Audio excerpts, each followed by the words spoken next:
banyak siluman ular. How can you know itu ada siluman ular di situ? Rumah kosong itu halamannya luas banget di daerah Jati Asih, Bekasi Selatan. Oke. Let me know more. Dan waktu itu kondisi let me finish my story. Waktu itu aku ada di satu tempat yang aku akhirnya mau nggak mau aku masuk ke tempat itu. Dan saat aku turun tangga, kakiku tuh keseleo, kayak seolah-olah aku nginjek sesuatu. Dan aku nggak tahu kenapa kakiku sakit, bahkan tidak bisa dipakai buat jalan sama sekali. Aku dipaksa bangun, tapi bener-bener aku nggak bisa. Ternyata sekelibat aku ngelihat kakiku tuh udah ada yang megang. Kakiku tuh dipegang, kakiku ditahan waktu itu. Ada tangan, dan tangannya tuh putih banget, putih pucet banget, dan itu tuh udah tangan yang kayak udah rusak, udah luka-luka semua. Kakiku ditahan. Dan aku nggak tahu kenapa aku langsung nangis, aku teriak yang kenceng. After that aku nggak sadar sama sekali. Waktu aku sadar, when I was realize, waktu aku udah benar-benar ngeh, ternyata kondisi saat itu aku kemasukan.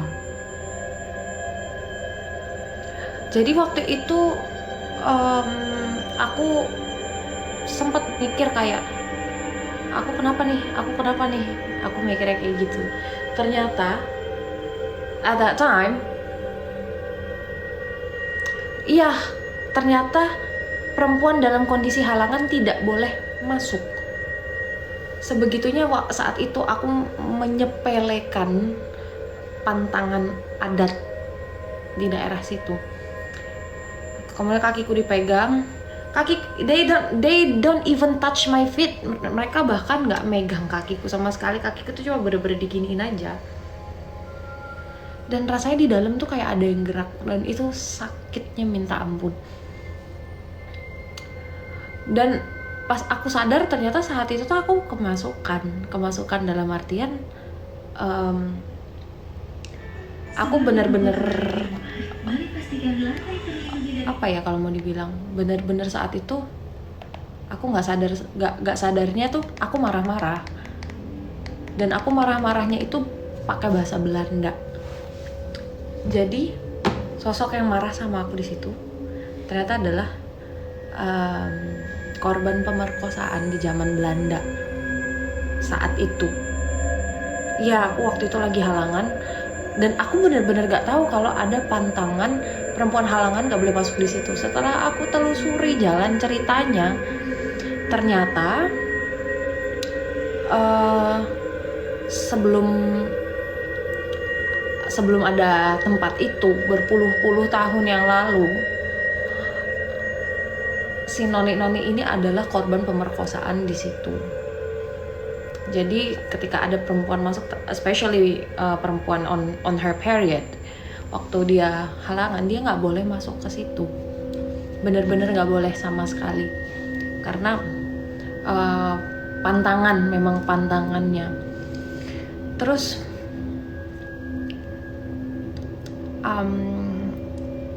aku nggak indigo, cuman I feel kalau ada something different in my room, ada something different di kamu.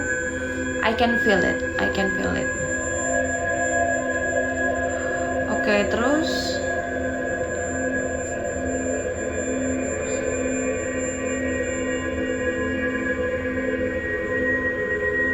adakah dari kalian yang punya pengalaman dan mungkin mau di-share di sini? Boleh. Mungkin ada yang bisa aku pelajarin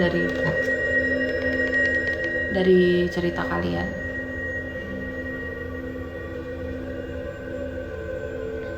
Hai juga. So, ada juga salah satu cerita, aku nggak bisa spill siapa yang cerita. Hai Andi Jo, aku di ghosting tiba-tiba. Yes, that's most frightening. Aku nggak bisa cerita, jadi case-nya waktu itu dia anak laki-laki, dan dia ada di salah satu desa di daerah Pati sana, Jawa Tengah. Kalau di sini ada yang tahu, dia stay di daerah Pati, Jawa Tengah. Dan di perjalanan pulang, memang sebenarnya pamali sih. Jadi di perjalanan pulang ada satu tempat di mana tempat itu memang banyak banget yang bilang kalau tempat itu tuh angker katanya begitu. Dan dia nggak ngelakuin sesuatu yang apa ya, nggak ngelakuin sesuatu yang salah sebenarnya. Dia ngeludah. Dia ngeludah di situ, dan saat perjalanan pulang tiba-tiba, Faris thank you, Taufik thank you. Saat perjalanan pulang tiba-tiba dia kakinya nggak bisa gerak. Kakinya nggak bisa gerak, tangannya juga nggak bisa gerak waktu itu. Dan yang paling parah lagi, dia nggak bisa buang air kecil, dia nggak bisa buang air besar, dia benar-benar cuma kebaring kaku aja. Terus dibawalah ke orang pintar waktu itu, ya something like dukun gitulah ya, something ya semacam dukun begitu. Saat dia dibawa ke dukun, dia diobatin, ternyata yang dia ludahin itu adalah salah satu, thank you Faris, adalah salah satu tempat di mana penunggunya itu adalah something like gedruwo mungkin ya, gedruwo. Dan itu tuh ada di atas pohon. Ya, jadi memang ada banyak banget hal-hal yang pamali sebenarnya, tapi beberapa orang Indonesia itu nerabas itu semua. Aku ngeliat sosok besar, biarin aja dia nemenin aku di sini, nggak apa-apa. So I'm not that alone. Wait a second.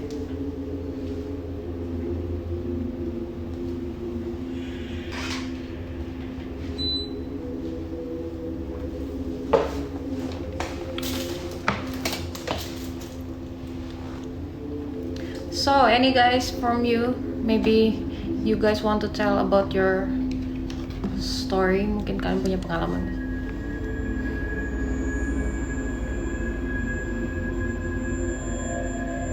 Oke. Aku pernah waktu tidur ada yang manggil nama aku, dan ada orangnya nggak di situ.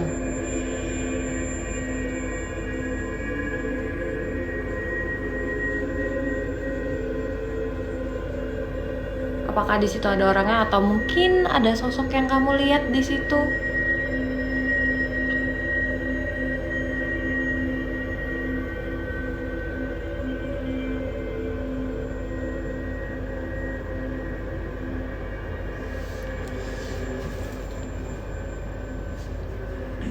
Oke.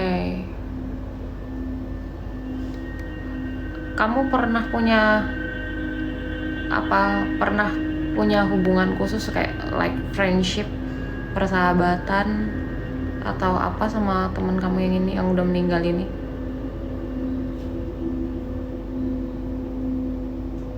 Hello, hi. Panchonho La Ai Hyung. It's a horror storytelling. Maybe you want to share your story? Just go ahead then.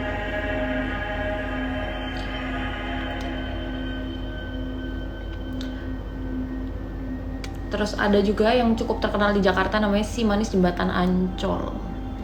Jadi ceritanya zaman dulu itu ada perempuan namanya Mariam. Dan Mariam ini bisa dibilang dia kembang desa di situlah. Dia orang yang paling paling disukain lah, banyak banget yang suka sama dia pokoknya di situ. Dan ada salah satu saudagar juga jatuh cinta sama dia. Jadi saudagar ini suka sama dia, jatuh cinta, tapi ditolak cintanya sama Mariam ini. Nah,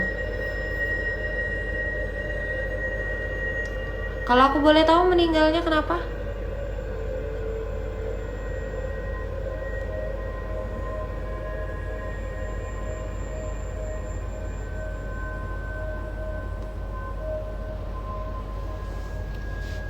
Meninggalnya kalau aku boleh tahu kenapa? Taurus, thank you. Ada juga tentang pasar hantu di Gunung Lawu. Jadi Jawa itu memang banyak, especially Central Java itu banyak banget cerita mistisnya. Kalau di Gunung Lawu, di situ ada banyak kejadian mistis yang sering banget kejadian di daerah situ. Jadi waktu itu ada seorang pendaki naik ke Gunung Lawu, dan di Gunung Lawu itu posisinya lagi apa ya, lagi angin, lagi badai angin gitulah. Nah, lucunya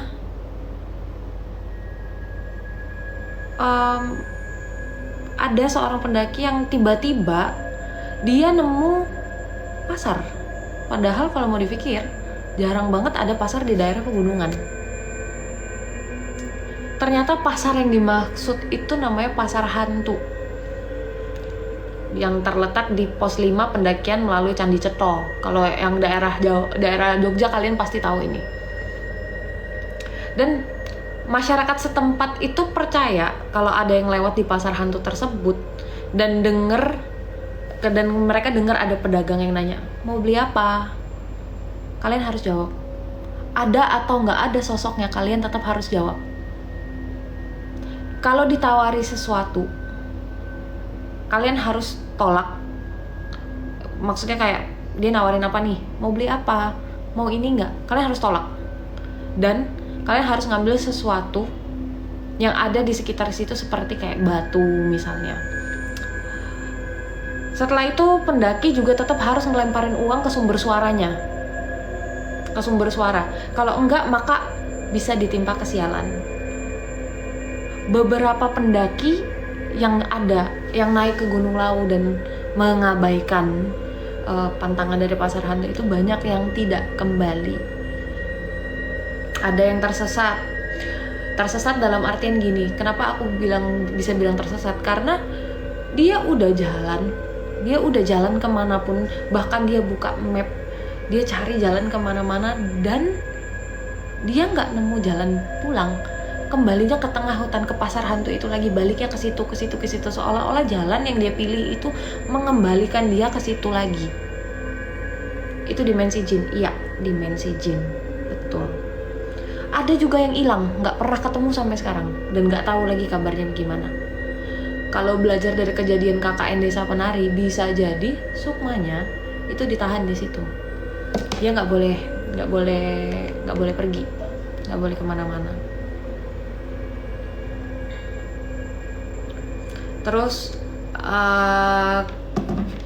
kalau kalian pernah dengar kejadian ini, ada di daerah Ambon. Indonesia tuh emang surganya dunia mistis banget. Di daerah Ambon itu ada yang kita sebut namanya Nenek Luhu. Kalian pasti pernah, kalian yang orang di Timur atau kalian yang orang Ambon, pasti kalian tahu sosok Nenek Luhu ini. Jadi di zaman dulu banget ada seorang perempuan, dia udah cukup berumur dan dia punya anak perempuan juga. Anak perempuannya ini baru aja nikah, dan si sosok Nenek Luhu ini bener-bener nunggu kehadiran cucu. Dia bener-bener nunggu hadirnya sang cucu. Jadi ditanyain dulu kapan hamil, dan got it. Anak perempuannya pun hamil. Si Nenek Luhu ini bahagia banget, dia bener-bener seneng banget.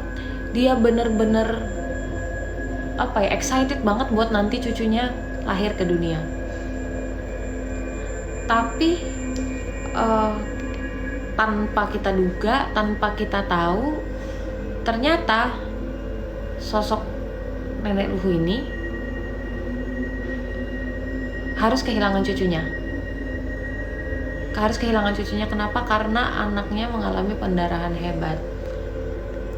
Akhirnya si Nenek Luhu ini memutuskan untuk bersekutu dengan setan, di mana setannya adalah siluman kuda. Mungkin awalnya pada ketawa, kok kuda.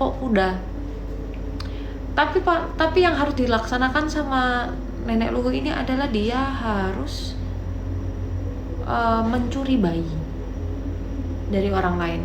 Itulah kenapa kalau kalian dengar, kalau hamil kalian jangan keluar di atas maghrib. Karena apa? Pernah ada kejadian, termasuk si Nenek Luhu ini, dia minta ke siluman kuda ini untuk mengembalikan cucunya, tapi harus ditukar dengan 4 janin. 4 janin. Bagaimana bisa dapetin 4 janin ya? 2 itu janin aborsi dan 2 ini diambil dari perut si ibu. Jadi ada kejadian perempuan, dia sudah hamil, dia hamil, tapi tahu-tahu besok kandungannya di perut hilang, nggak tahu kemana. Bahkan waktu di USG pun bersih. Padahal kandungannya itu mungkin sekitar udah 8 bulan atau 9 bulanan dan hilang dari perutnya.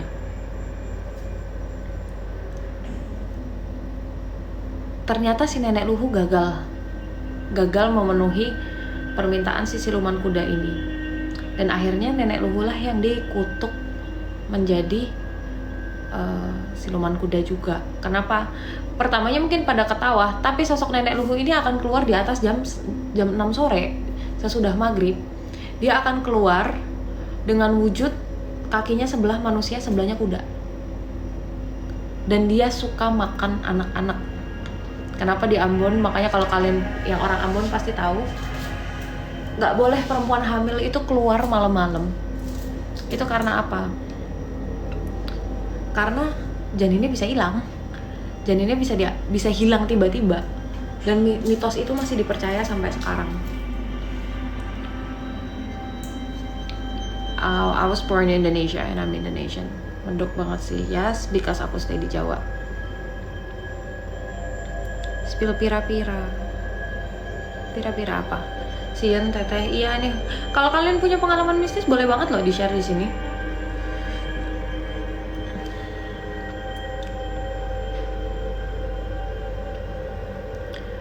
Terus ada juga di daerah Jawa. Ini masih membahas seputar bayi. Jadi waktu itu, kalau udah beres aku balik lagi, oke. Jadi waktu itu ada pernah dengar tuh ceritanya pesugihan, benar. Ini juga aku baru mau cerita. Ada kejadian di mana di Jawa itu perempuan hamil, dia sebetulnya sudah dibilangin tidak boleh makan kayak ceker, nggak boleh makan ini, nggak boleh menyiksa hewan.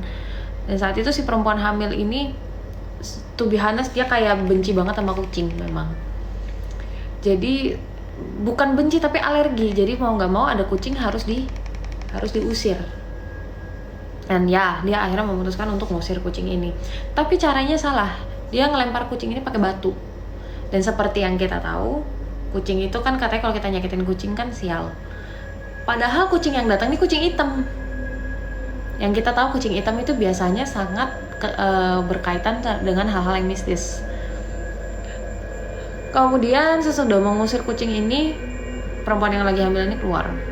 Dia keluar sama suaminya, dan dia ngerasain perutnya udah gak nyaman, perutnya udah gak enak, perutnya sakit. Sempat pikir apa aku harus cek ke dokter, tapi dia memilih untuk mengabaikan karena saat hamil perut nyeri itu biasa, sebenarnya normal. Keesokan harinya dia kaget. Kenapa dia kaget? Perutnya rata. Perutnya udah rata, anaknya nggak ada. Padahal itu kondisi kandungan sudah 9 bulan. Itu udah benar-benar 2 hari lagi melahirkan. Perutnya rata, anaknya nggak ada. Dan saat kejadian anaknya nggak ada itu, yang dia temuin di rumahnya cuma bangkai anak kucing.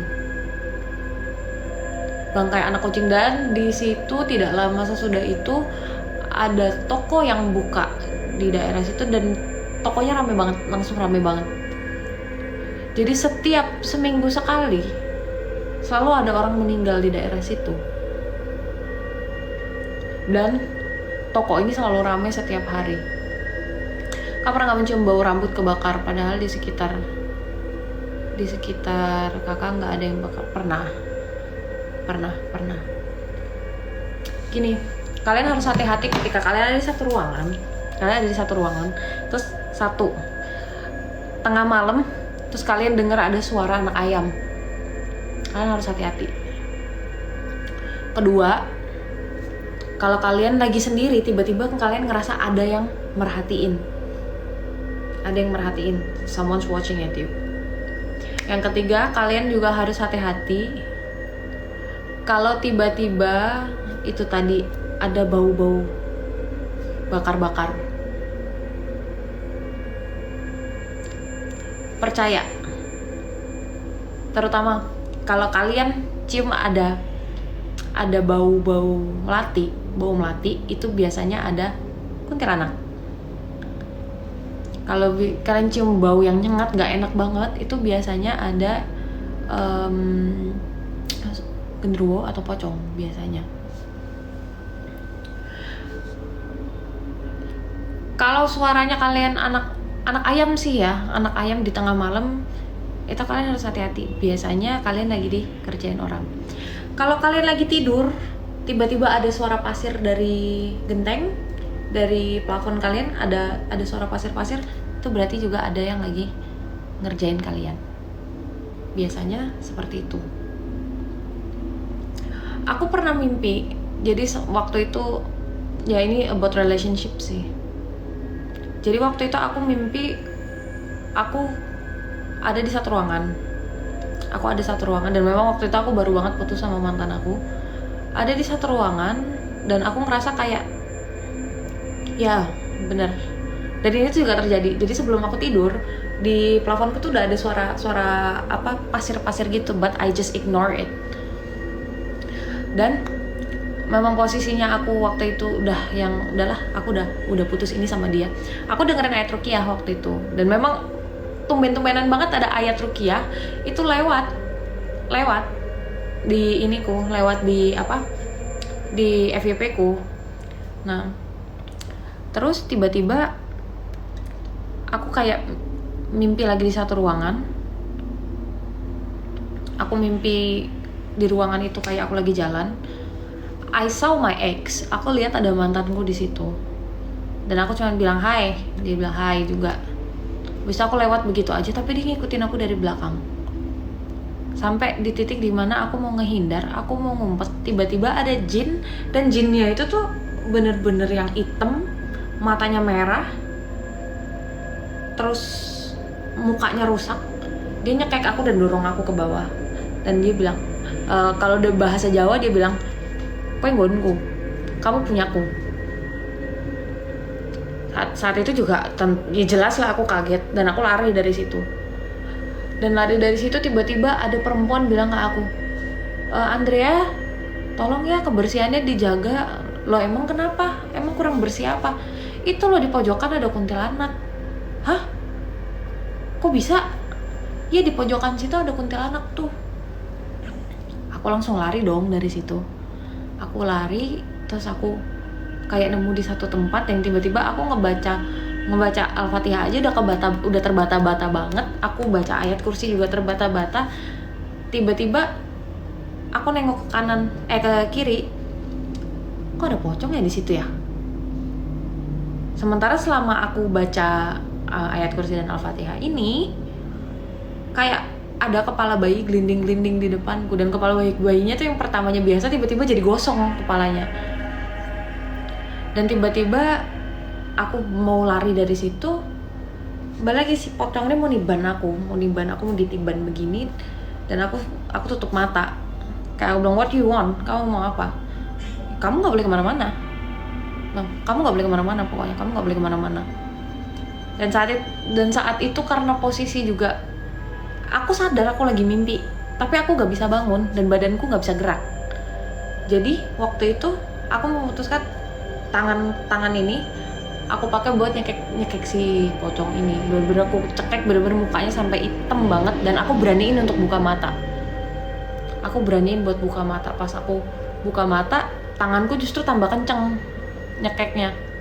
Habis itu he just gone. Aku inget banget si pocong ini mukanya hitam dan sinya berdarah. Dan pas aku bangun, aku kaget banget, badanku gak bisa gerak, tapi tanganku ini ada hitam-hitam dan berdarah.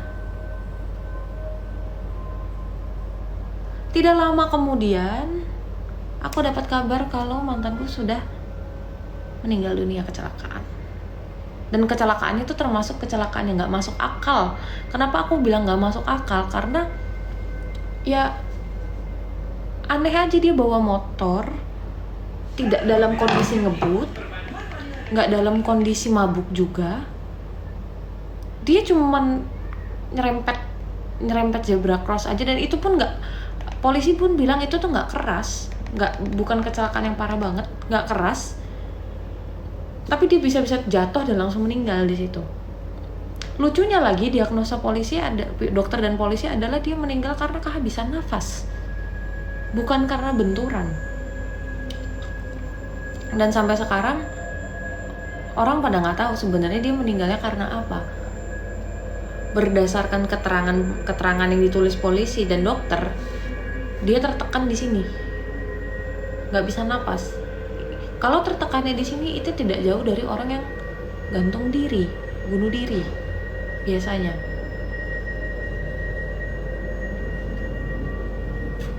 Kalau di sini dan di sini, karena di sini saluran pernafasan, jadi tertekannya tuh di saluran pernafasan, sementara di kecelakaan motor itu sampai sekarang belum terjawab sama sekali apa dan kenapa penyebab.